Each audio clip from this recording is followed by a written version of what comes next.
All right. Welcome everyone to yet another session of the Patio Conversations. Can't believe we're already well into our second year, and we've managed to keep these conversations going on a monthly basis. And so we hope you let other people know and bring in other speakers as well as respondents to come into these conversations as we go forward. So this is our second round on the theme of construction and material histories. And it's a particularly interesting area where a lot of the Patio founding members are involved in their work. The main aim being that we want to shift the focus away within this theme from architecture as an object or an artifact and start focusing on the processes of making of architecture. And one way to do that is to use or sort of focus on certain materials, which is what we are doing today. And we have fantastic speakers who are going to talk about the use of different materials in the context of architectural production. So with that, I'm going to invite the theme director, Gauri Bharat, to introduce today's speakers and today's topic. Gauri. Thank you, Amit, and thank you all for joining. This promises to be a great session. I'm absolutely delighted to introduce Priya Joseph, Vishesh Kandolkar, and Pedro Guedes, who is kindly consented to be the respondent. It's a particular delight because I refer to the scholarship of all three people, and I do it on a regular basis. So it has been an important source of inspiration. So let me talk a little bit very briefly about each of them. Priya Joseph, she teaches at the Srishti Manipal Institute at the moment. Priya has, she also practices.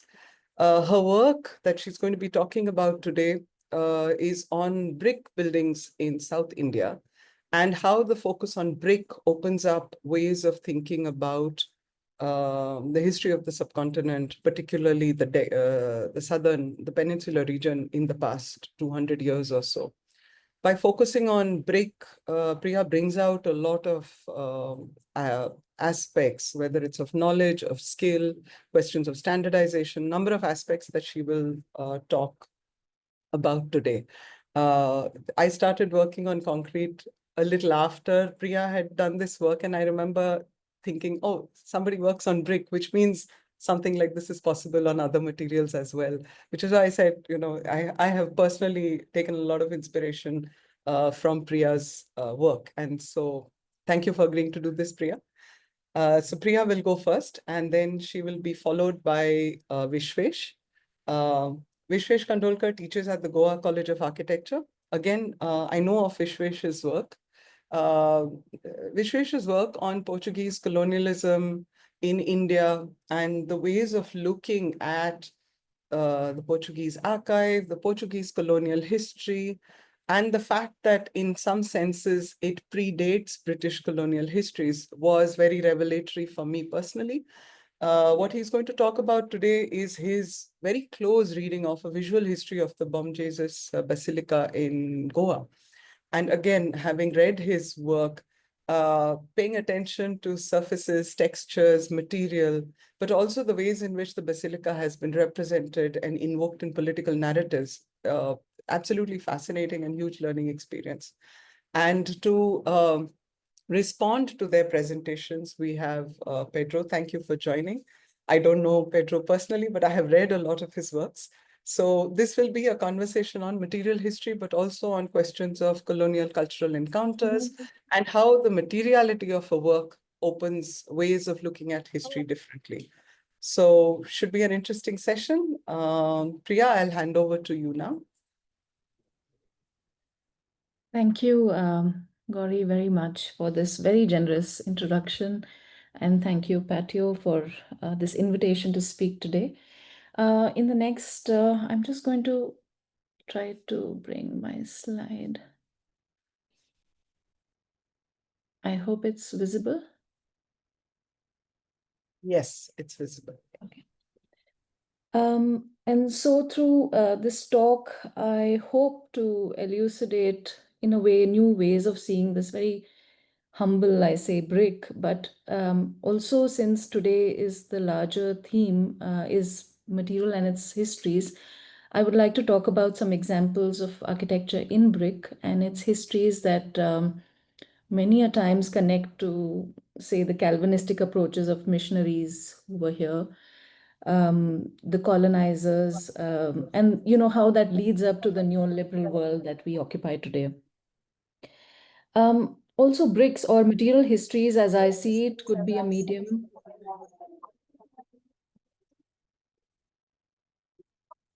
Priya, you're muted.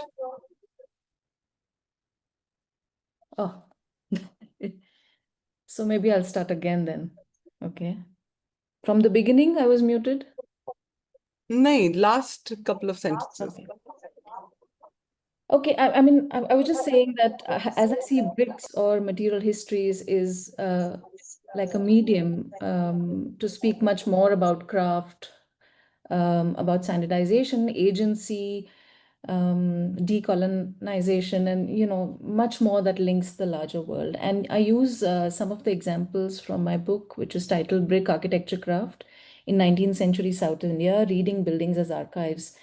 And the larger argument in the book circles around the use of drawings, not just for representation, but also as a way of reflection. And in a way, peeling the layers and analyzing the build in that way. And to shift the methodological and epistemological contribution of drawing, I would say, as an act itself, is something that I try to explore through these examples. They're just two sets of examples because of the time, but there's more in the book, I think.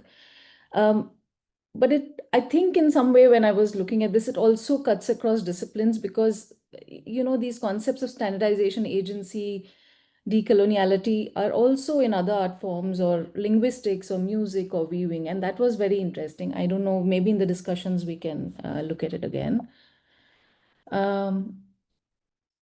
I want to, I mean, these are some examples of bricks, but I want to take you to this example, which is called the Rosary Shetty Halli Church, which is about, like 200 kilometers from Bangalore. And I was, as archives, if we have to look at it as archives, it would be a powerful method to understand this. And this architecture, in its dilapidation, having layers, a palimpsest of information about not only material, but the voices of the craftsperson, the maker, the sociology and polemics of the time. And, this particular example, Lies and Decay, like you see, it's really like this in the monsoons or more. I mean, there's more water up till you can see the watermark here.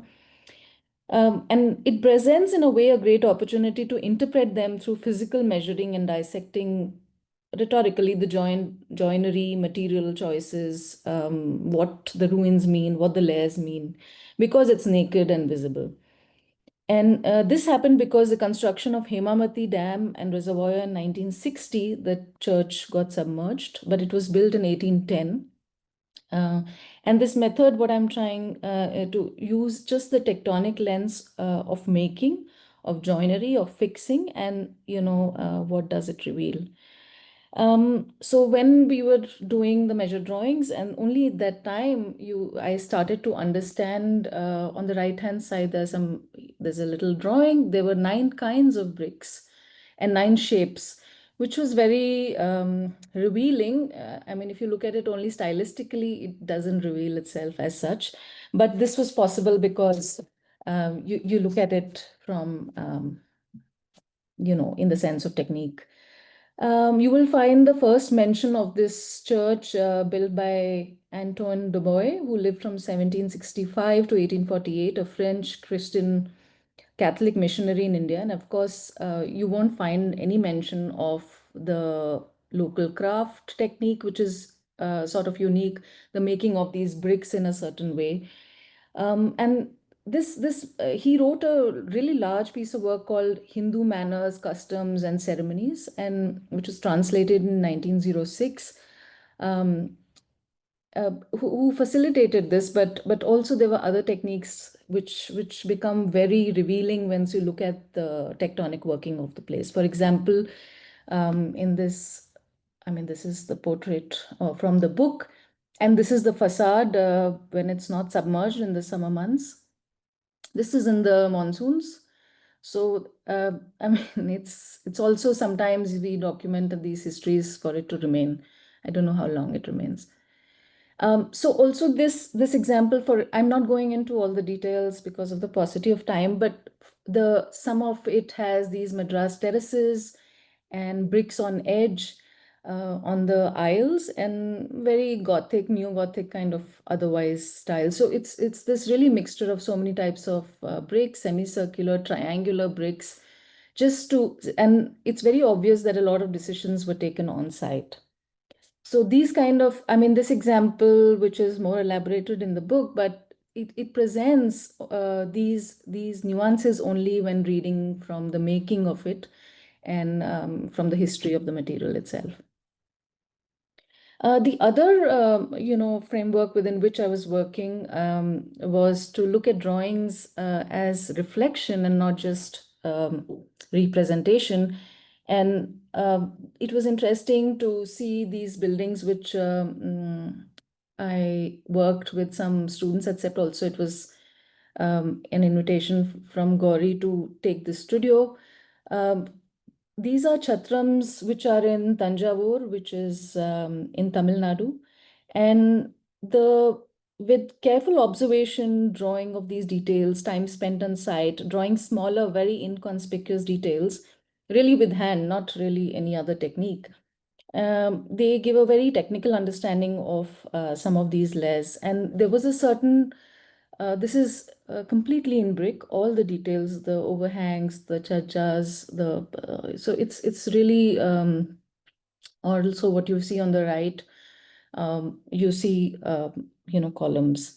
So it has another kind of these chatrams, which are completely in brick. They use thin bricks in these structures, meant that means the fuel of a specific type was used, derived from natural sources such as rice husk, and that was used in the manufacture. And also it also helped in sticking the bricks together to form a very monolithic kind of structure in a way. So they use brick in a very monolithic way and then sculpt it out, which was really, I would like to show. This is another example, because then they start having all kinds of details in some of these buildings, which are like volutes and all kinds of influences from Europe.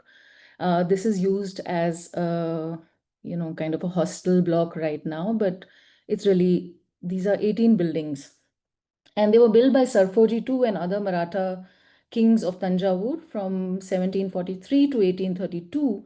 And there were no explicit documents defining the objects of the charities, but a letter addressed to Raja Sarfoji and the then ruling Maratha king in 1801 suggested that the original intention of the donors may have been primarily to feed the pilgrims to the great temple of Rameshwar. In practice, however, the charities were never so restricted. Slowly over time, as the railways came in, the land routes, to the pilgrimages slowly became irrelevant. But the chatrams found other purposes like schools and hostels and dispensaries. And you see on the left, it's a fairly, I think in 2019 or 18, this images. Also, it's special because it uses all kinds of details in that sense. There's a confluence and meeting of material and knowledge in these chatrams, and that makes it an important case. And in the early 19th century was a time of influence from the European emissaries. The indigenous and local influences mixed with European ones, and Sarfoji too, one of the significant Maratha patrons of these structures, was educated under the tutelage of Danish priest named Schwartz. I'm not sure the pronunciation, but his education was overseen by the missionaries. And so you see, there is maybe some of you are aware of, there's a Saraswati Mahal library, which is really because Sarfoji had this thing of mixing influences, and he himself was thinking and experimenting. So these chatrams become very unique, like this image, a close-up image. So through these chatrams, you see these concepts of sculptural and assembled derivations, and you can only, kind of gather this because they're built as a monolith and then sculpted out sometimes. And it's really something which you can see when we look at specifically the history of the material and the details. So, and historically, Indian sculptural practice were rich and sophisticated and were not really separate from architectural practices. The mnemonic method of kind of recalling the details through practice was inherent in the sculptor's craft. Unlike an absolute drawing that was precise and left no scope for any sort of variation. And so in this process, the craftsperson or artisan was as important as the master craftsperson who would have conceived the details in totality. So the drawings were more conceptual than a detailed standard that laid down a mandate to be followed. The method employed in the details of the chatrams have been mnemonic in nature, combined with expensive and extensive conceptual planning. So these are some drawings done by students who were in the architectural history and theory program. And, you know, a way of drawing it layer by layer reveals something else. On the right, there is an image of the brick corbelled kind of a dome, which is, you know, taken from below. So these revealed a lot of things, and going back to this in a way that it requires a mention because each of these is made, you know, each of these bulb sort of things is made with 7 layers of brick, which were molded, burnt, and then stuck, you know, in a way with mortar, and then kind of chiseled in a way. So, I mean, I'm also kind of, I would like to, as I go through, it's a small screen to see the details, but if I can quote from Escobar's 2018 work, as machines became the measure of civilizations itself in the 19th century, they also became the hierarchical classification of peoples in terms of race and culture. And so these questions of new geopolitical knowledge became much more relevant in the specific case of manufacture and use of brick in the 19th century in South India. And colonies such as India in the 19th century became a place for this experimentation and opportunistic uses of material and techniques. And there was, I mean, shift in mechanization, standard. I'm not delving into it, but like this is, of course, a lot of us know this from Gideon's book. And, you know, standardization of all of this was also a sort of a larger impact on how things were done. There's also some research which I did with Basil Mission tiles, Mangalore tiles, which is also, you know, they use, this is that first factory in 1864 for Mangalore tiles, what we call now, but they were called Basil Mission tiles. And they produced almost like these columns on the left where they used like handmade and, you know, modular kind of construction. So these are all on the left parts of a clay column which are tied together by a clay kind of a cylinder in between. And, you know, these images are from two different timeline, 1901 and 2017 or 18. I mean, it's just to bring you these kind of examples and, you know, we can talk. So this is also the mold, which is not changed. The Mangalore tile quite looks the same at the moment. This was also in from a Basil Mission archives, but they produced all these kind of terracotta, not bricks also, but also terracotta burnt fired earths. And in this sort of, I'm not detailing or going into largely this whole discussion of decoloniality and hybridity, but I think it is there. And these examples are lean into this frame of finding the non-aesthetic history of brick architecture.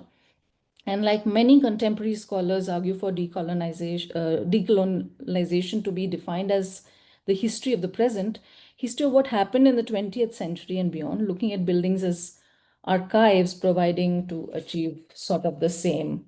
And through these various examples of such architecture in the 18th and 19th century, it makes it clear that they were not built with linear understanding of Western ethos or processes being imposed on the Indian side.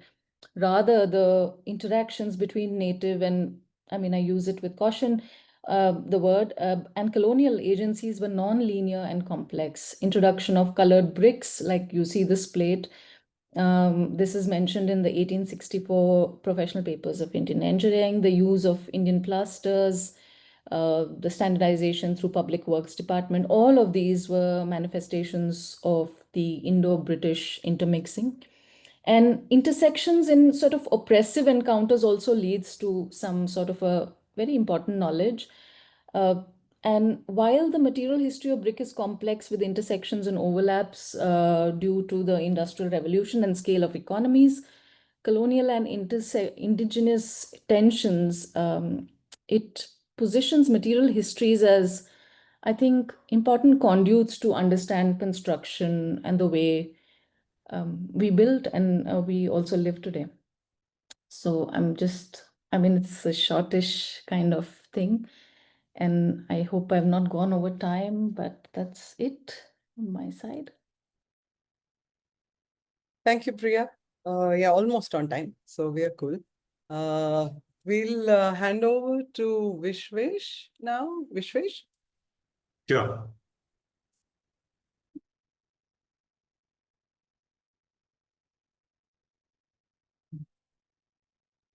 Can you see my slide? Yes, yes, it's visible. Just a moment.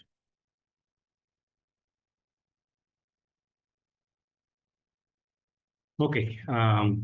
Thank you. Thank you, first of all, to Dr. Gauri Bharat for inviting me for this talk, and also to Amit, Dr. Amit Srivastava for having me here. Wonderful presentation by Priya. So I'm just going to present something different, something about Goa itself. Just to tell you briefly, so I will just tell me if my slide is moving, okay?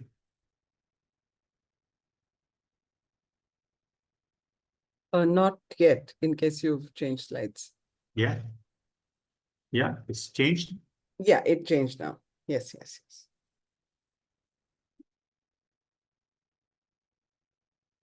Okay. So saying goes, if looks could kill, the expression goes, right?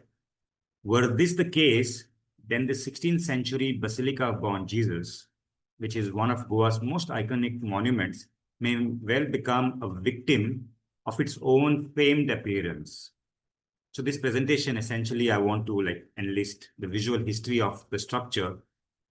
This structure, which famously houses the remains of Saint Francis Xavier in Goa. Francis Xavier, born in 1506, is again a very famous saint in this part of the world, who is supposed to have brought Christianization to Asia. I just want to discuss the longevity of this monument. I'm just going to show you a few slides. I don't want to immediately go into the long history, but show you all the processes which happened. So up till 2020, the building was intact. It's perfect. Till 1920, the rains came in. Okay. And the moment the rains came in, the ASI, which is Official Surveyor of India, was accused by Father Patricio, saying that, look, here they are neglecting the monument. And what happens is, if you can see through this newspaper article, it was all flashed into the newspaper saying that the ASI is utterly neglecting this monument and it's not taking care of the monument. Now, it was, of course, shared by Father Patricio, who is the rector of the Basilica, but it had immediate impact. So much so that this is on the left is the Chief Minister of Goa. Even the Chief Minister of Goa, of course, lots of other ministers came to this to the site, but lots of other ministers came and said, nothing doing, we are going to take care of the Basilica. Don't worry, we will take care of it. But how did we get here? How did we get here? What was the problem in really thinking about the Basilica itself? Now you can see on the left, the Basilica, that's where the leakage happened in the left, where there was a leakage into almost a shrine where the relics of the saint is kept. These are some images just to show the Basilica itself, where they have done. Now this Basilica, the history of the Basilica is that it is built in or consecrated in 1605. Building started in late end of 15th century. Now, the interesting part of this building is that it is not necessarily, it is the building which is continues to perform the same function.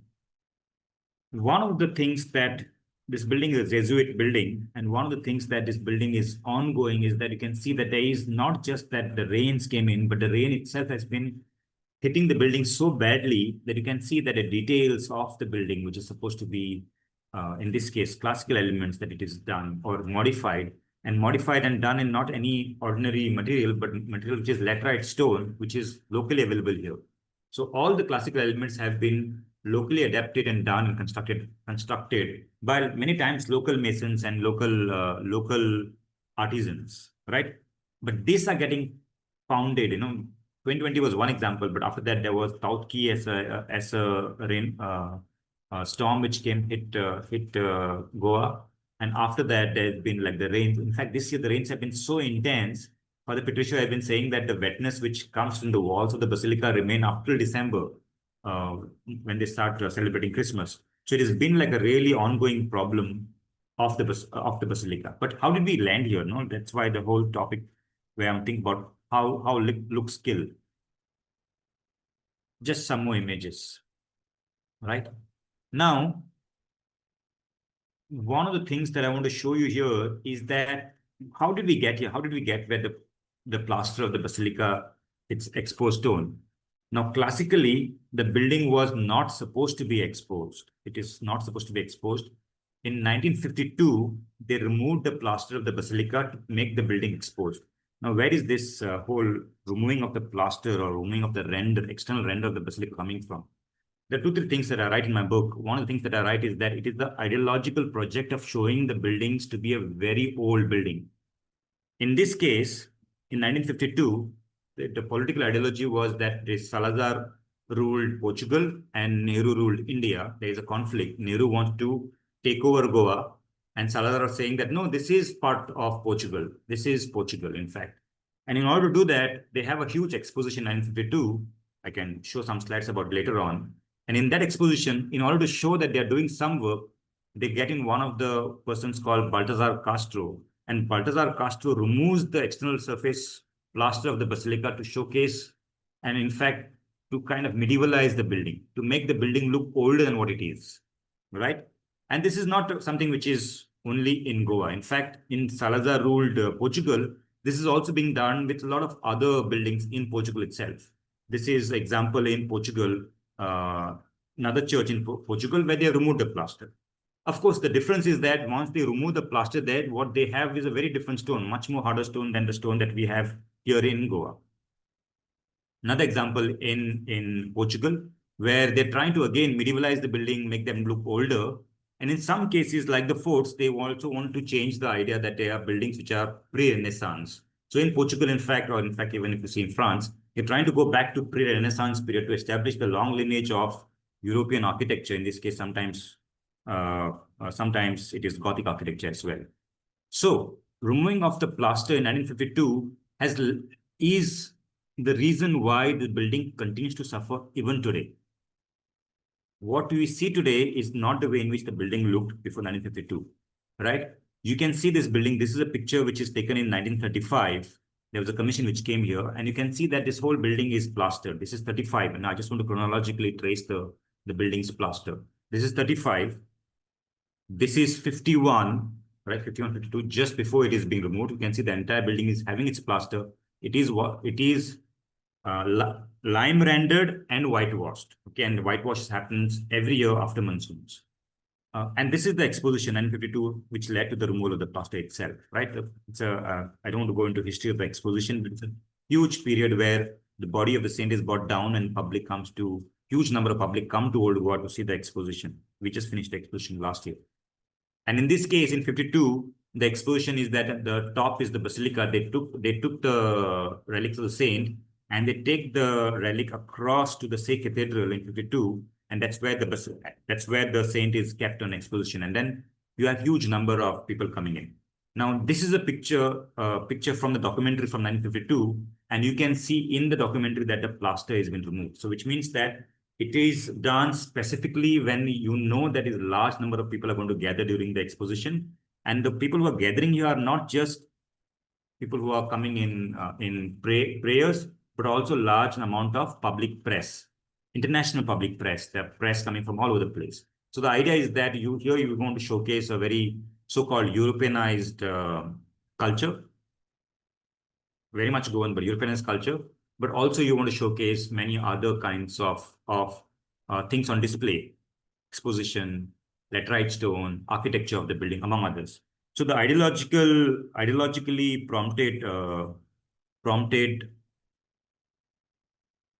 removal of the plaster or the changes which is done for the building itself, some shots earlier, is the one which results in the problem that we have today. So therefore, when ASI takes over the building after 1961, they take over the building which is already plaster is removed. And apparently some research shows that the Portuguese state at that time were in the process of plastering the building. We don't know whether it's absolutely true or not, but they were in process of replastering the building because they know that effects would be bad. But what happens is that after it is taken over, the looks remain. They think that this really looks old.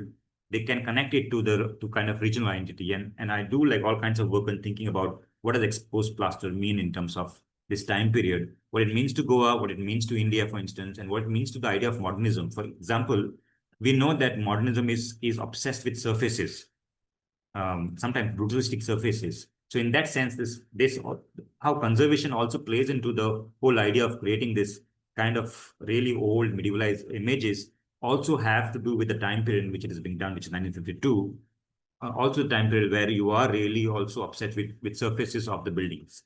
But this, like I said earlier, this is the change which continues to haunt the monument even today. And there are lots of pleas which are going to ASI, which are going to the church, which are going to many other these things, saying that please plaster these monuments, and they're not doing it. They're saying that, oh, it will really, really be bad because the sentiments of the people will be hurt. That's what one of the priests said. Now, it's very difficult to argue that, what do you mean by the sentiments of the people will be hurt? Because they said, oh, no, it's a lifetime in which they have seen the building. So when we deal with, this is the question which I want to raise to this forum. When we deal with the architectural history, sometimes long period of timeline, in this case, almost 400 years old building, what is a lifetime of one generation which has seen the building in one sense versus the lifetime which is like, say, 10 generations which came before that? So do we look at the short history of the building and say, oh, it is removed during the colonial period, plaster is removed, now we have to accept the building, but it is being deteriorated. Do we continue it? Or do we want to look at a long time and say, oh, the building actually is done in this particular way, and therefore we have to restore it? So this is the complex histories that this Basilica of Bom Jesus deals with. Many of these issues have been dealt in the book that I have recently written on the Basilica itself, where I connect identity, architecture, and long period of history to the visual history of the building itself. And therefore I bring in debates of history and visual culture together, right? One can connect this to many other things. I can see the reflections in this case, like say what has happened to Notre Dame, for instance, and this is happening in 19th century or later. We know the spire debate, we know the architectural details of it, how it is not Romanesque, or what kind of details it is, among other things, right? So many of these things have been done. But here is the picture. Picture is taken in 1890 of the Basilica of Bom Jesus, and it looks beautiful, in my mind. And there are also elements of this building which requires praise. For example, the dark surface facade that you see of this building is something which the Jesuits did as a last-minute change, where they said we're going to bring in dark stone all the way from Bombay, and Bombay, which is 6 kilometers away from Goa. They bring this dark stone and they decorate the entire facade with the classical elements on the stone. And then when the photography comes in this case, 1890, Sousa and Paul, when the photography comes in, it clicks the picture of this building. And one of the things that I argue is that this black and white image, the dark stone brings the attention right on the facade, creating like a golden image of the basilica itself.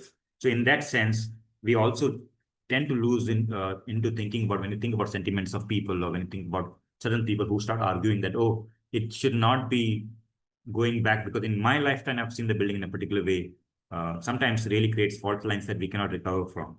In this case, the rector of the basilica is completely on the same page, saying that, oh, the monument is really getting badly damaged due to rains and among other things.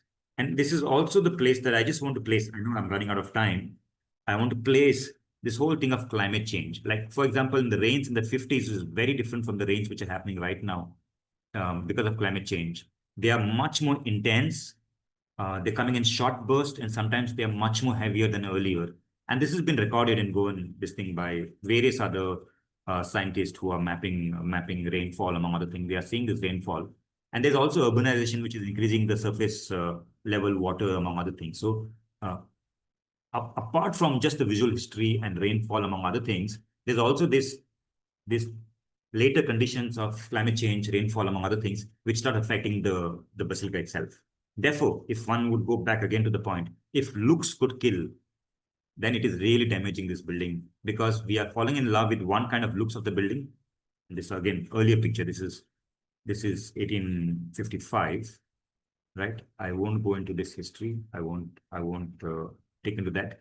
But we know examples when buildings have, like, this is a very close by building where buildings have fallen down because we have not taken enough care of it, right? So I just want to end here where I'm saying that looks do kill if we just sentimentally attach to the looks which are of recent history and don't look at long history of the building itself. Thank you. Thank you, Vishesh. That was very interesting. I think we'll open up now for, we'll invite Pedro, if you would like to share your thoughts and respond questions. Thank you very much. Sorry, Pedro, before you go, I just want to add, while Pedro is providing his response, if you have any questions and stuff, please start adding that to the chat so we can continue the conversation afterwards. Thanks.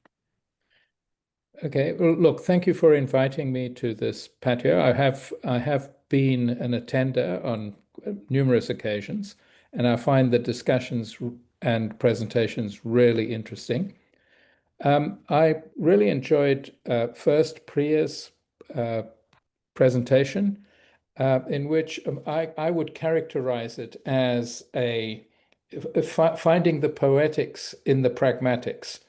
And I think that is a very useful avenue to pursue, because I think it kind of moves the direction of kind of hard-nosed analysis of construction and things like that into another level.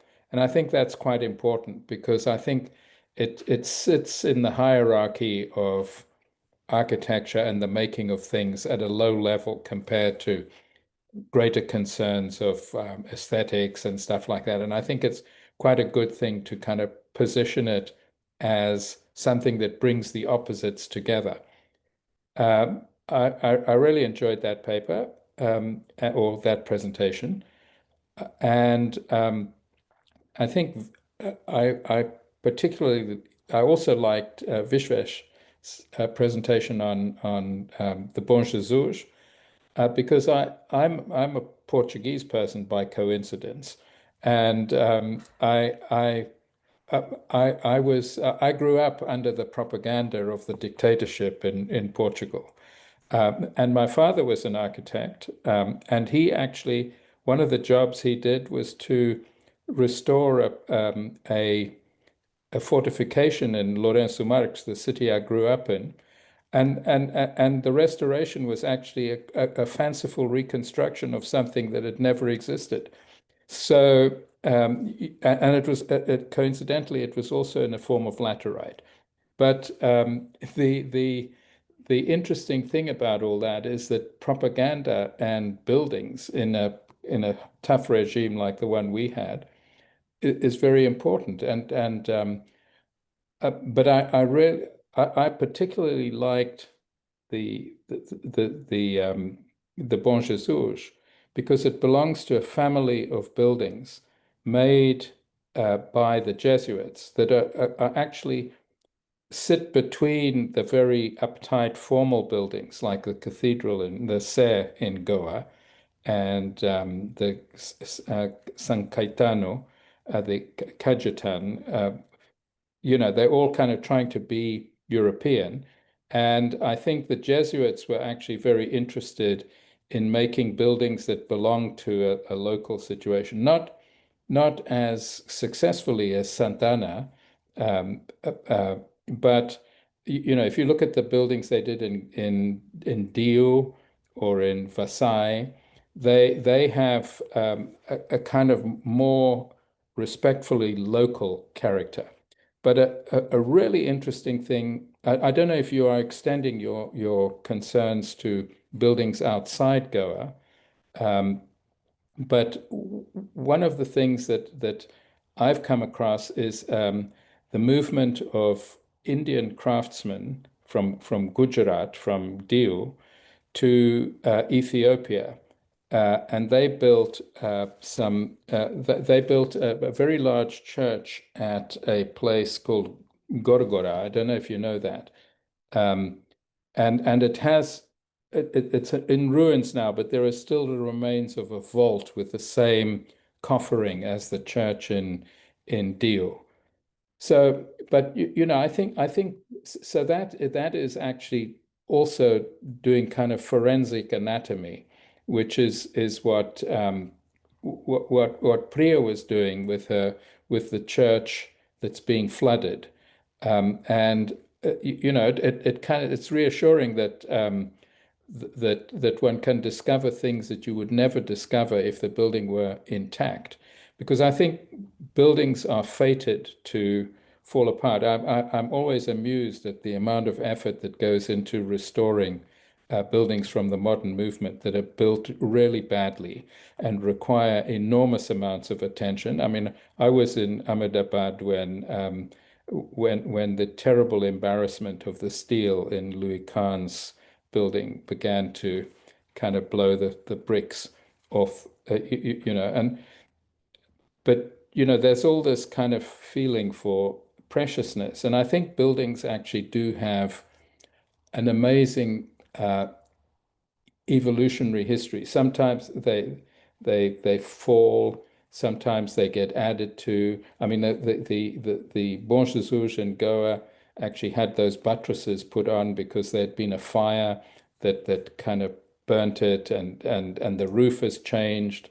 I mean, much like Notre Dame, but they kind of had a more robust response by building those buttresses, because I mean the laterite stone is a very awkward material. It kind of moves around like mad when it gets wet. So look, I mean, all these things are really, really interesting, and there are many stories and kind of complex narratives. And the great advantage of buildings as documents, the actual construction as document, is actually quite interesting, because it involves a lot more interpretation than kind of written documents. And I think that's something that unites both the conversations today. I don't know if I've run out of time, but I think I'd like to hand back so that we can get responses from other people who have joined this session. Thank you. Thank you both for wonderful presentations. Thank you very much. No, you didn't run out of time. And I think if anybody has a question, please. Okay. So again, of course, you can put your questions in chats, but also if you want to speak up, just raise your hand and we'll invite you to sort of ask the question in person. That would be good. Yeah. Maybe in the meanwhile, I'll sort of jump in with a question to get the conversation started. I thought there were a couple of things that came up in the way it was phrased, which I thought really was interesting. One was, I think, Vishesh sort of talking about medievalizing the building, right? Which is an interesting concept in the way of the phrasing of it. So what does it mean?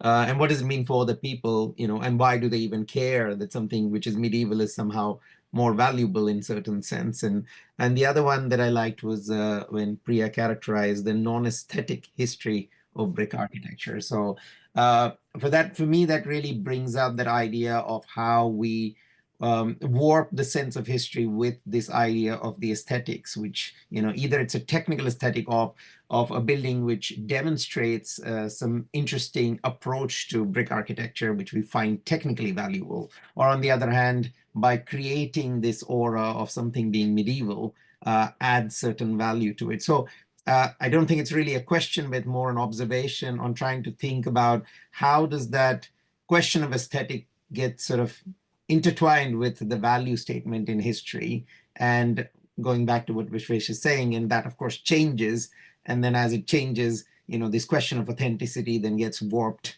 So in your work, is that something that you've kind of had to fight a lot against in trying to change what that aesthetic principle is, where the value is attributed. Does that make sense as a question? I'm not sure. But in trying to understand where else would you attribute the value to, and as Pedro said, building as documents where they're falling apart, then recreate the question around where that aesthetic is. And as a historian, where do we look for that value, which is different than a general public might attribute the value? So how do you contest that in terms of arguing for these buildings or in some other form than what the popular culture believes them to be? So. Vishesh, you want to? Okay. Thank you, Amit. I think it's a very layered observation and question, but I mean, the way we are placed in India, there are like these thousands of buildings, if not more, which are present all over. And sometimes, I don't know, it's also to kind of resist the dominant kind of taxonomy of working with architectural history. But I mean, at the core of it, it's like these buildings are all there. And when you start to work on the field, you just think, oh, let me just document this and keep it somewhere for some learning, something. And I mean, that drives me so much in at least this piece of work that I did is there's so many buildings, and the stories are more at site and the decisions on site that happened, and not always from the point of view who commissioned it, because that stops at style sometimes. And then, what fuel do you use? What is the size of the brick? Or it just happens very, very much on site. And these decisions are embedded within the building, but not really spoken about. And those are the stories of people and masons. And I feel very strongly that it's still there, and there's so much work. And sometimes, I don't know, my answer is very more emotional than, but I feel that there's so many stories of everyday construction and what the mason is doing, why they are doing it in a certain way. And we're not talking about that. And that could be interesting if we can break this kind of dominant taxonomy that we have. And that's how I think when you say it's more a non-aesthetic, in that sense, positioning of these buildings. I will briefly respond to what Pedro Guedes said. I think so. I like what he said, is that it's really expensive to maintain old buildings, any old buildings, and especially if they're badly built. And sometimes we don't know whether they're badly built or not, because historically, to judge something which is older in terms of construction is also bad, because we know, for example, Basilica had to be reinforced from the side from the laterite to that northern wall to fall off, or they had to change the roof, or many of the things that they would do. So it's a really a difficult question. But I would also like to take these things into further, that whom does this history belong to? And I'll tell you, let me contest this. So in the sense that when we think about Basilica of Bom Jesus, we are thinking of it as like a national monument. We're thinking of it like a UNESCO monument. So the moment we put this category, and I am also sometimes critical about UNESCO, sometimes not, but sometimes critical about UNESCO because they created a universal touristic claim over a monument, right? So which means that any tourist would come and say, oh, this is my monument, I can go there. But what happens to a place like a church, which is like been used like a church for a long period of time? So in that sense, there is like this contested history itself. What is UNESCO doing? Is it making it easier or difficult to maintain? And sometimes it is difficult. I spoke to the local ASI chief, and they said that there was one very old temple in old, very little of it was left, and the local government was saying, give the temple to us, we'll maintain it better. And by maintaining better, they wanted to make it a bigger Shiva temple and then showcase. So they had a historical site. They could have simply gone and build a bigger temple and create a historical site for so-called moving the history of Goa to that of Hindu rite. On the other hand, not giving them also, so it plays down to local politics. The local politicians wants to create something else, whereas the national politicians want to create something else. In fact, there was an interesting discussion. So Father Patricio tells me that, in fact, when the Ministry of External Affairs, there was, I think, some, Meena, who was there, she was more interested in the Goan Portuguese history than the local politicians. So there is this contestations of histories, like, where do this particular history belong to? And therefore, there is the kind of either saying that it belongs to a mainstream, doesn't belong to mainstream, is it minority, is it not minority? And therefore, it gets folded. I'll take 2 more minutes to translate this in terms of what it means to, for example, the politics of caste or politics of religions. Many times people think that in Goa, just because you're thinking about a particular history, or in India also, that any particular history belongs to a dominant history of either Christian or Hindu. But this political, these religious divisions don't work, especially in Goa. They belong to the upper caste, like say Brahmin history, or they belong to other caste histories, like people who would have been building these things, if they are building the construction things, wouldn't have built to the upper caste. So the legacy of the building is then either to the mason, either to the carpenter, either to the other things, or to the architect or the priest who are building it. Because, for example, Santana Talauli, the priest we know is coming from the Brahmin family.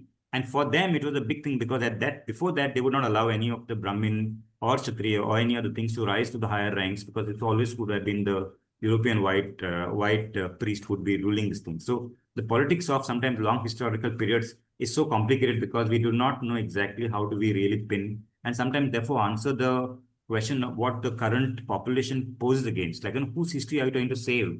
And sometimes it's a difficult question, because they're saying, oh, if it's a Brahmin history, we don't want it.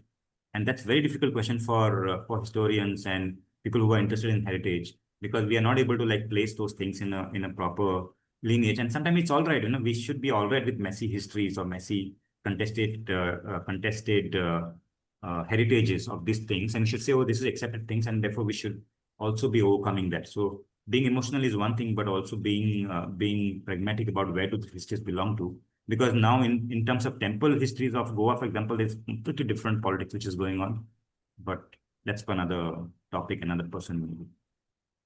No, I think that is definitely, thank you for the answers. And I think that is definitely really where I wanted to take that discussion, because as a historian, there's a question about where your agency lies. And sometimes you can use your idea of expertise, when you're trying to create certain technical histories, there's expertise.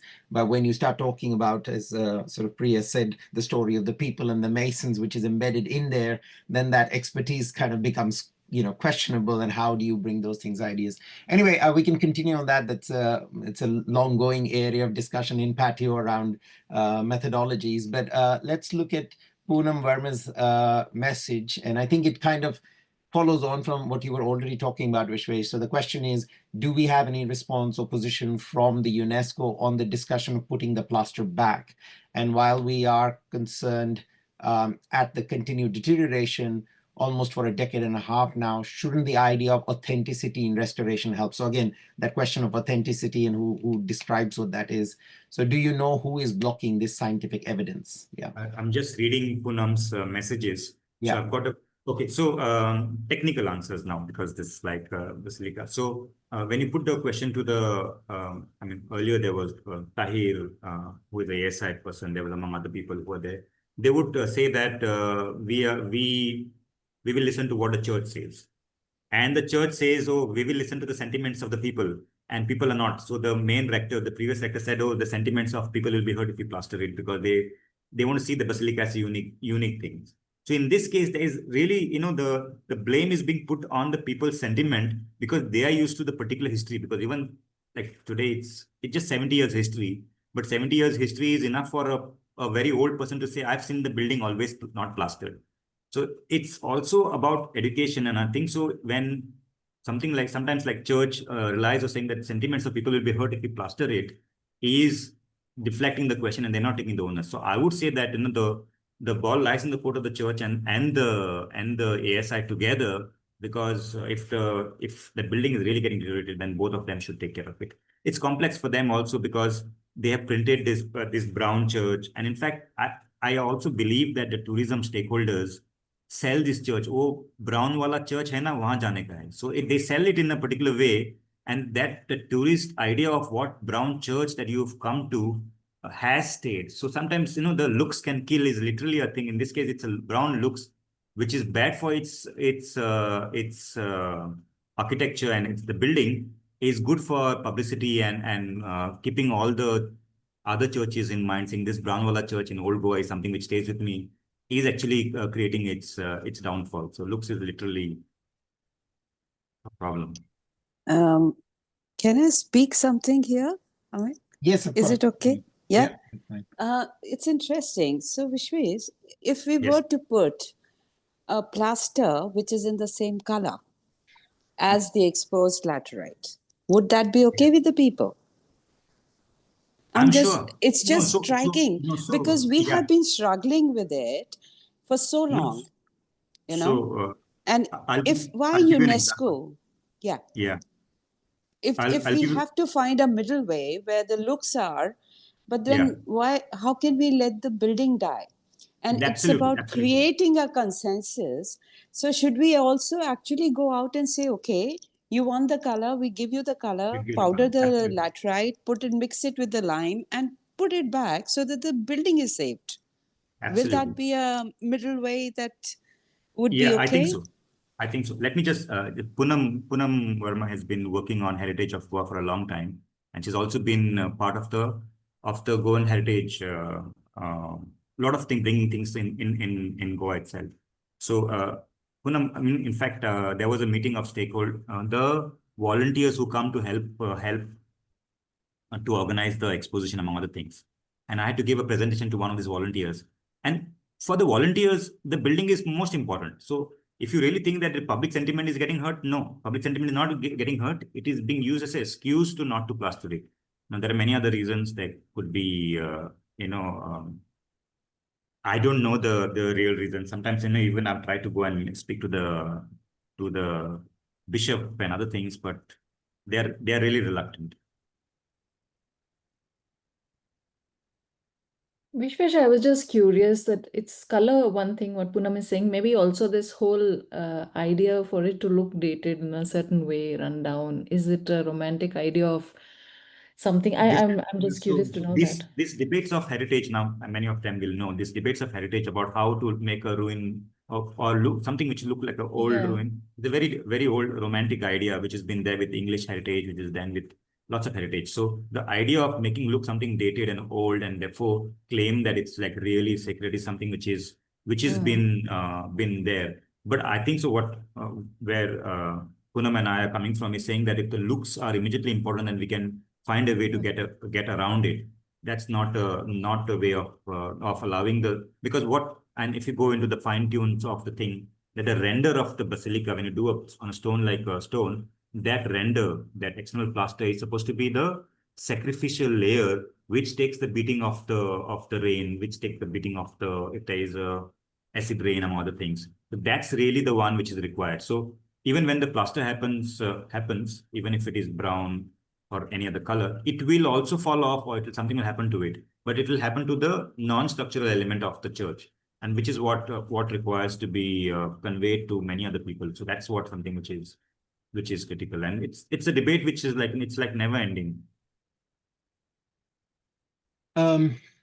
Great, thank you. I think I have a slightly different thing that I want to add to there. Of course, a lot of this conversation has become about, okay, this is an immediate kind of issue and how can we resolve that?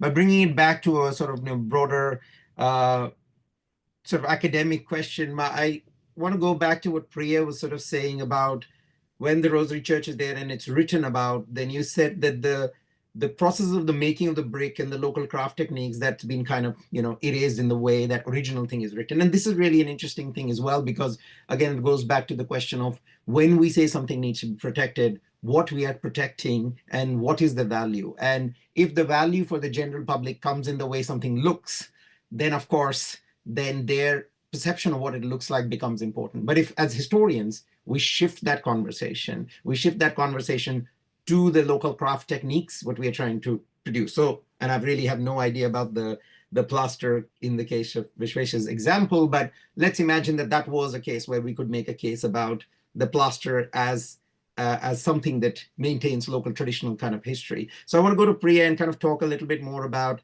that local craft technique that you say is kind of erased in that initial history. What more can we know about the details of that, which has come out of your research, which might give an inkling of how we could write about materials to change people's perception of these buildings as more through being important because of the process, not just the aesthetic outcome? Thanks, Amit. It's interesting because now it's a tourist spot because it's getting ruined in a way, because it's submerged, and it's so, like the image you saw is so spectacularly, it hits you on the face. Because if you go in April, you can go and touch the bricks on the first course of brick. And if you go in, say now, you will have to go in a boat, and touch the last 1/4, you will be on that level. So it's become like almost in the public imagination, this is a tourist spot because of its ruination. But it's interesting that if we know, or if as architectural historians we can take this narrative from the way it looks, like we have been speaking about, to how it was built course by course, I think that's also very interesting for somebody who doesn't know so much about construction or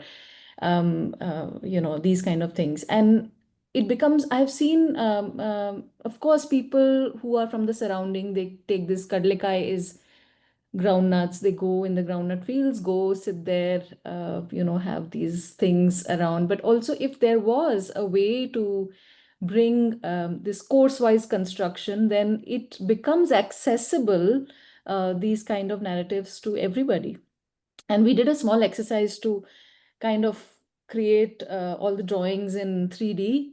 It can be done in AR, VR, and all those kind of things, but it's very interesting for people. It becomes accessible, and then, somebody may say, okay, let it not, go away totally. So, I mean, it's a very simplistic thing I'm saying, and people are doing that, but I think it's looks, but also we underestimate the value of knowing, even by general anybody, not architects, not people in construction or history or anyone. I think they know, they would like to know. There is nothing on the, general internet about it, of course. And that's also, that's also the reason the kind of research, it's just documentation. It could be seen as mundane and descriptive, but I think it's really powerful because if there is, enough resource, then this goes out and becomes like public knowledge. And that's very exciting to think about it in that way. No, yeah, sorry, Pedro. Priya, look, I'd like to make a plea for expanding the vision of these earth-based materials in India, because I know a little bit about some of the stuff written in the military journals and in Yes. the Roorkee treatises and all that about tiles. Now, Yes. the British engineers were desperate about the tiles that they wanted to have used in their buildings, and the tiles that came with the Basel Calvinists were actually a more successful threat Yes. to that. So those kind of conflicts of external people coming is quite important. And then if you look at the Basel tile, it actually is based on a French tile patented Yes. in the 1840s. And there's a lot of material written in France about it, fantastic articles, which I'd be happy to share with you. Yes, that would be excellent. But the interesting thing about it is that the French were marketing that style of tile all over the world. And one of the great advantages, and this is to do with globalization, one of the great advantages of all these heavy materials was that they could be sent out as ballast in ships, because there was not a lot to send out, and because the ships were going to get produce and raw materials from colonial places. Yes. And so throughout, Australia was importing Marseille tiles. All the French colonies, in Cambodia, in Vietnam, that was a standard tile. Where I grew up, there were those tiles. And they were considered superior to corrugated iron, which was the British response. So there are these colonial rivalries happening as well. And the other thing that about tiles is that the mythology that's punted by my Portuguese colleagues is that there were no tiles in India until the Portuguese arrived, because the Portuguese definition of a tile is the kind of semicircular tile. They don't recognize the plain tile, which was actually indigenous in India and in other places. But there were the kind of the sumptuary laws that prevented ordinary people from using tiles on buildings, which are also quite important. I mean, so different materials having different levels of status attached to them could actually be another avenue in the earth, permanent construction, all that kind of thing. So I'm so glad you brought this up. It's also my favorite at the moment topic. Vishesh and Gauri know that. Because when they were making these basal mission tiles, they were also doing something called Atkinson tiles, the British engineers, and they were experimenting with all these things. And very surprisingly, the basal mission tiles were the most famous. And like I showed the mold, I mean, it's the same mold. It's just taken a few months back, that image. And it's the same. I mean, the design didn't change. Of course, the mold changed. So it's also very interesting that in 150 years, the design is still used. And it's like a history of design in a way is also interesting to see. And now these factories, the Jaipur factory, which was in 1864, is now sold off from Commonwealth to another private owner. And Vishwesh and me had a chance to be there recently, and that means it will change now with that factory building itself. Now something else will happen to it. We don't know what. And that's also interesting what happens, because the real estate pressure is so much on that land. These factories which were producing these tiles are going to be something else, and those are also very interesting trajectories, like you point out. These exchanges, what happens today to these sites of making. Actually, I was in Sri Lanka about 8 years ago, and there are lots of tiles from the Basel, on churches, on other buildings, and then there were locally made imitations. Yes. So an idea that came in France becomes industrialized in Yes. India and then exported from India to adjacent territories. And also in Bangalore, where we are the capital of, where Bangalore is few hundred kilometers. If you ask an architect who may not know the history or anyone, it's very nostalgic for them to use the Bangalore tile, saying it's vernacular. Yeah. So these are all these inbuilt kind of nuances which are interesting to note. Yeah. Sorry, you go ahead. No, it's really fascinating, because I think as all three of you are sort of laying out the landscape, it's very interesting to see the numbers of protagonists that are entering the story. So historiographically speaking, the genealogies of these materials are now, so they are not just local or global, but obviously there are material transfers, there are idea transfers, then there are people who are actually moving about. And so it was just interesting that if you were to actually trace how these sites and materials are connected, we begin to see very complicated genealogies of architectural ideas or building practices. But what was the other thing that was really striking was Priya, what the details, I mean, I had seen it in the studio.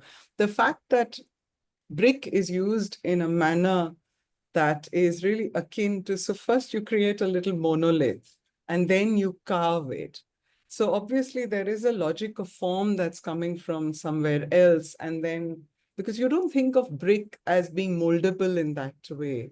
So even within the use of brick, then suddenly we are looking at very different kinds of knowledge, aesthetic practices that are at play, because this is definitely not the way in which one would use brick at all. And yet here you have, so I'm wondering whether it's particular to Tanjore, this kind of legacy of brick. I'm wondering if it's there in other. Actually, Gauri, I was surprised in Vietnam to see some ruined temples that were built with brick, but with a kind of mortar, I think a little bit like the one that Priya was talking about, which has a very, very strong adhesive quality. And they were carved. I'll send Priya the reference to those temples, because I think they were to some extent kind of carved afterwards. They are Buddhist temples, but and they mentioned in the guidebooks some relationship with Indonesia, with the archipelago. So there were movements across the sea, which were quite interesting. Yeah. Well, I think if I remember right, the 16th, 17th centuries are the time period where Indonesian scholars talk about the Sanskritization of that region. So obviously we're talking about some interactivity. I don't know, but I think those are all, to me, the sort of connections that this opens up, because we are looking at the material and not so much at form or political patronage. We are seeing very different kinds of connections between these regions. And the great advantage of materials is that if you have the advantage that archaeologists have, which is that you actually don't rely on any written sources. You interpret what you see. Absolutely. I just had one more point, if any of you would like to comment on this. So, of course, in my work, I'm looking at the 1860s to the 1940s. One of the challenges of looking at materials and construction is that a lot of what happens on a construction site is improvisational. And yet, when we approach historic buildings or any buildings, any architectural work, we kind of assume that there is some sort of intellectual integrity. There is integrity to the craftsmanship, to the knowledge system that produces it. So that struggle between, looking at improvisation versus assuming that what we are seeing has come out of a conscious act of craftsmanship. So any thoughts on that? How do we account for improvisation? Well, look, I think if you take a cue from historians of warfare, they say that history is always written by the victors. And the victors are always the ones who control the pen. So a lot of things to do with architecture and building are written after the event by whoever has the power to do so. And I think that there is a neglect of all the things that fed. They glorify individuals. They suppress knowledge about mistakes, cover up errors. I mean, I mean, some of those things are sometimes uncovered, and they're quite interesting. Sorry, I'm just going to sort of jump in, Gauri, that remind me. Firstly, I really like this aspect of the discussion around thinking about the challenges of, construction history and how we write it from the materials perspective. And it keeps coming up within the patio conversation. There's a methodological sort of issue and how we do that. But just because, Gauri, you brought up the idea of the improvisation that happens and, problems or challenges. And this is where I think new methods in construction history are really addressing that. So we've got colleagues here who are doing interesting work where, as construction historians, they map the entire construction process along with finding where the major changes were made, whether because of an issue with the patronage or on site or whatever the reason might be. And then they use it as part of teaching, which I find really interesting. There's a project where they would give a project to the students and then use those points of departure to say, well, how else would you intervene? And that kind of completely changes the way architecture students look at the building as not something which is designed and then seamlessly constructed, but as something where at multiple interventions, you've got to make that decision. But going back to the sort of question of different materials, of course, Priya, as you kind of talked about the issue of tiles and bricks, which in a way are still objects. Yeah, so it's easier for people to visualize them. But plaster, I think, is a bit more fluid in that sort of sense. You know, it's not one object, and it kind of reminds me of the interesting work that Jorge Pilos was doing on the history of dust, where he was taking the sort of layers and years of sort of dust that was accumulated on the surface of the building and trying to reconstruct this kind of archaeological history of that. But speaking of plaster, I do remember a conversation, I think, Pedro, you brought up previously, where we talk about recipes as well. So things like chunam and stuff, right? So I'm not really sure if the plaster that was created within the context of this thing is part of maybe another kind of craft or technique that was specific. And then that could bring a focus to that plaster, not just as a cover-up material, but as a building material itself that has value for us to go and revisit as historians. Is that something that might, be an approach, Vishesh? I mean, it's little, I mean, like, because there are different types. So we are saying that, sometimes you need to experiment and do many of those things at different surfaces available. You don't have to do it in front, you have to do it somewhere else. But it's also like little more, I think there is, I often get this example of the mosque, I forget the place, where every year the community comes and starts doing little layer. So, it's a process through which the community really creates. Yeah, it's a Gemma in Mali. In Mali, yeah. So it's also this whole thing about community involvement, because one of the things is that, like, for example, the gilding which was done on the surface of the thing, there were gilders, local gilders here. Now ASI is going to create a checklist. Like, ASI is going to create a PWD document saying that, okay, this has to be done in a particular way. Now, for gilders, for instance, how do you really create a BOQ? What really needs to be done? And when you create a BOQ, you're going to give a contractor. Contractor is going to hire somebody else, and they might hire the same people who are doing it and might not. So sometimes the community is in a better position to contribute to heritage things than something technical like ASI, who are not willing to do it without 3 quotations and all that. I know public money and everything is involved, but the community building the whole thing is also something which needs to be invested into, because sometimes you have a shorter ways of, because people who are doing sometimes masonry work, sometimes plaster work, sometimes carpentry, or even gold building, are willing to give their service to the church. In this case, they were saying that, Father Patricia was saying, this gilder came to me and saying that, for something, I think there was some miracle or whatever they believe into, saying that I want to give my service. So what I have to offer is not money, but I want to offer my service.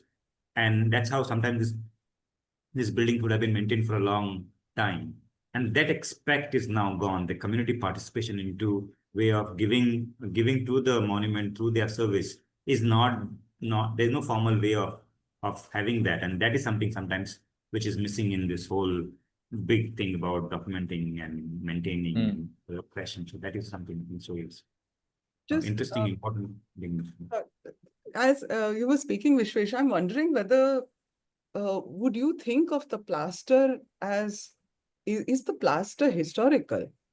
Even in terms of its absence, because if the plaster has a specific material history, and I'm really just building on what Amit is saying, then obviously the recipe of the plaster is of value.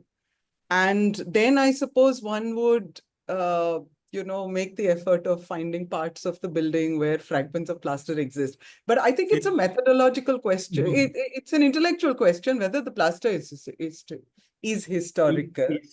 So, two things, one of the things which we say that what is going is the shell windows, because the shells are found by the local people, and they cut the shells and they put the windows, and therefore it's very much local. It couldn't have been discovered anywhere else than by the fishermen or some of this community people. The plaster is also using these shells, this white shells. They would crush it in a particular way, and there were a lot of these people who are crushing the plaster and doing these things, producing a lime-based plaster. Because this was not a, now, for example, I speak to sometimes Sankalp and other people, they're using a lime which is coming from Rajasthan or some other places.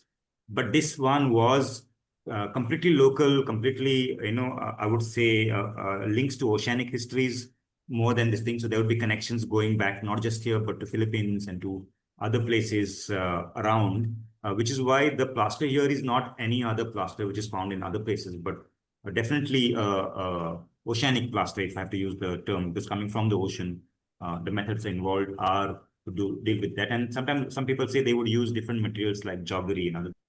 So if you really want to go into the contents of really the plaster, it might again link you back into the colonial network itself. Yeah.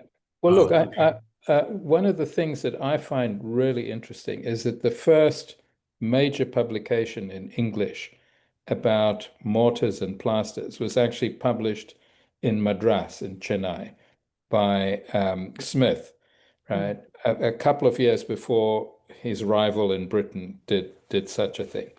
And in that book, there are lots of recipes or mention, so essentially it was a translation of a French treatise on plasters. But there is an addendum in it about a whole lot of recipes taken from Indian craftsmen. And there are discussions about how the plaster in Chennai, in Madras, was much better than what they could achieve in Calcutta. And it was all to do with qualities and craftsmen who knew how to be involved in recipes, not just a kind of formula for doing things. And I think that is something that is missing. This is getting into a really fantastic area, and I think we'll have to have a whole session on plasters. I'm also mindful of time, and there are a couple of comments in the chat, so I do want to read them out, and then maybe we'll continue for a few more minutes. So Neha said there are many examples where the ASI has used painting heritage structures as a means of preservation, which has in most cases been a poor decision to take and taken away from its heritage value. And that actually kind of reminds me, because I think the St. Martin's Church in Delhi, I'd been there and was part of some research we were doing, and they were so eager to just paint over it because, taking care of the brick was getting hard. And then, and Neha says, in here, where the building is in dire need of plaster, nothing seems to be done. So heritage value, of course, is in the hands of the uninformed, which we totally agree in certain sense, but also how do we change that chain of information? And I think it has a question, I think this is for you, Vishesh. Also, I wonder if the Augustine Tower in Goa and the ruins it stands in also has a similar story of deterioration. So did you want to add to that? Very quickly, I think it does have a similar problem. They have been, because it is now not an active monument, they have been like working on it, not much tourist goes, they're not much eyes on it. They're doing what is called, they're using lime surki and many other mud, mixing it, and they're creating this kind of a brown colored plaster, which is not really tested fully, but they're trying to create this brown color thing to put inside it. So they're doing it. And I think so in the tower, for example, it's about arresting the seepage from top. Which miraculous reasons it is working to some extent, but I don't know whether direct like this material which is popping out from the thing, like slow deterioration of the laterite, because it is really grainy and it can really go up. Whether it's working on that or not, I'm not sure, but definitely all laterite based masonry is going to be affected by it. Thanks. There's one more. Sorry, question Sorry, from... no, I mean, in response to this comment, I just wanted to add something about, why the materiality or the material history makes a major difference. So here in Ahmedabad, there is the City Museum, which was designed by Le Corbusier, and it is currently undergoing conservation. We don't know what it is. The whole place is covered. It's sort of gift wrapped, and nobody can go in there. I just did a paper on that, and the kinds of joints, cold joints that one sees and the kind of patterns in formwork were quite instrumental in sort of revealing the different kinds of labor groups that were involved. So curved elements, for instance, would typically require carpenters who are furniture makers, because they are the only ones who can do fine curves in timber. And of course, there's no record of people who are doing, formwork or shuttering for concrete, but it's only by reading these details. But whether or not, but that is not something that's only people who are geeking on concrete are likely to know about. It's not. So whether or not any of those details, the forms will stay, but whether the traces of making, whether these details will be there are a question. So yeah, I just wanted to add that it's not just a question of the plaster or the brick, but really the material carries traces of its making and knowledge and labor. And that's where I think the whole material history perspective can be so illuminating, because material is not inert, and it carries traces of the processes by which it became whatever it is. So just wanted to throw that in. Great. I think there is one last question from Poonam, so we'll bring that up. Isn't it making the best use of budget available? And this is directed at Priya. So it says, the design resembles brackets in stone masonry from centuries before. So material history is as much about also people posturing. Yeah, yes and no, because that detail is of course seen in other temples and everything in the neighborhood in Tanjavur, but also if it's a it's about budget, of course, but it's also an everyday building, so it can be of brick, and people know how to deal with brick. It's faster. It's more practical, I would say, than postering. It's not to recreate that in a sense, or impress in a sense, but it's the practicality of the material, the time, the budget, which I think you're referring to those kind of details in brick that I showed a picture of. So I mean, a short answer is it's of course we can go into the details of it, but the masons know how to work with brick. But of course, you make another material which also another detail that you know about. So it's a little bit complex, but I think it's more pragmatic. And like Pedro had earlier initiated this whole conversation by saying poetics in pragmatics, and I mean, I really like the way you framed it, and I think it's something like that in between. So yeah, I mean, sometimes it's just practical. Thank you. Gauri, I am just mindful that we are well past the 1.5 hour mark, and yeah, the conversations do continue. And I think we've opened up some really interesting things, not only in the specific stories that both of you have shared in terms of the cases that you've talked about, but also methodologically for many people who are early career researchers or PhD students who come and join these sessions, to think how, as historians, methodologically, we can choose what to talk about and how to talk about the processes of a building, and maybe imagine how the future public, which will look at these buildings, think about what preservation might mean and what values they want to continue, and how through this idea of materials, the embedded histories of processes of labor, of economic, social, and cultural challenges of the time keep becoming embedded.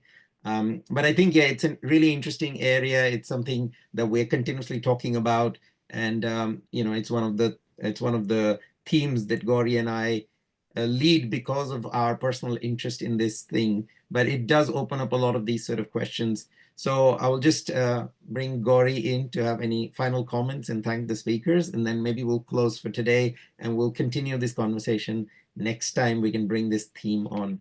Gauri. Yes, thank you. Thank you all.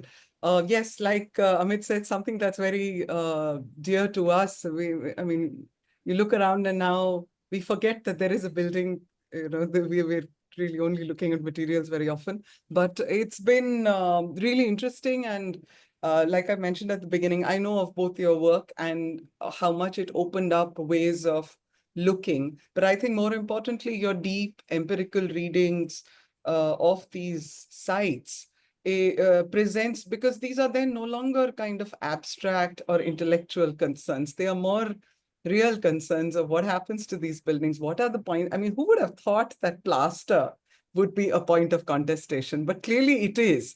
And the fact that it has sort of long histories. So really, thank you both very much. And thank you, Pedro, for bringing your very deep understanding of the context and sort of also positioning it within larger histories and making it all around fascinating. Thank you all very much, and see you at the next PATIO conversation next month. So look out for the details, and we'll share that. We'll spam your inboxes with information. Thank you all very much. Thank you, Gauri. Good night. Good night. Thanks.